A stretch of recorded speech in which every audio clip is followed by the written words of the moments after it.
اليوم قاعد نسوي فوتوشوت. انا وبدر ما عندنا صور، اكتشفنا انه صار لنا سنه تقريبا ما عندنا صور بروفيشنال، فقررنا اني بنصور مع مصور اسمه مصطفى، وميك اب ايمان وفاطمه. صباح الخير. انا ما احب الكاميرا شوي ينزل ابراهيم. والله انا ما ادري شو السالفه. نور اتصلت فيني امس قالت تعال نصور فوتوشوت. اوريدي يعني نفس ما قالت نور احنا ما عندنا الصور ويا بعض، يعني حق الفيسبوك حق التويتر ما عندنا صور رسميه يعني، فقلت لها اوكي واي نوت، فجينا سوينا الفوتوشوت. شكلكم متفقين على شيء.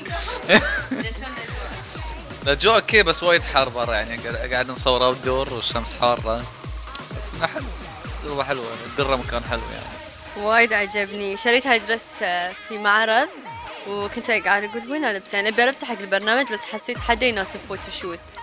ابراهيم شنو شعورك وانت كنت موجود في الحر؟ وايد كنت حران. صدق.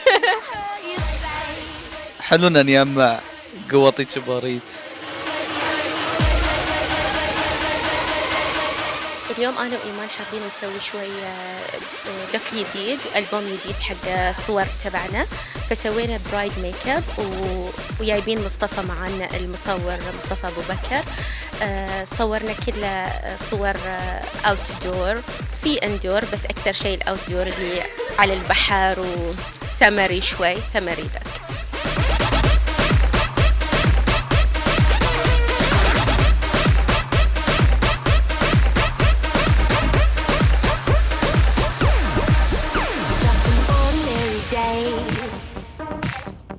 Till you came around, I had my feet on the ground.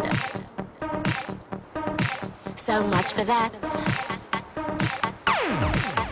Just an ordinary day. Till you came around, and now my life's upside down. Imagine that. And it's all because I heard you say.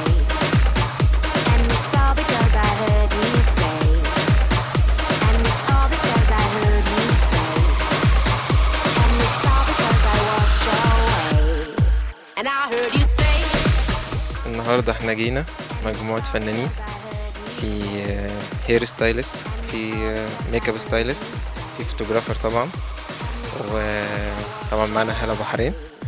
هو البحرين احلى اجمل حاجة فيها البحر، يعني ألزم لوكيشن ممكن تصور فيه او تاخد فيه شطاتك في البحرين بيكون مع البحر، فعشان كده احنا جينا هنا النهارده، يعني مفيش اجمل من كده.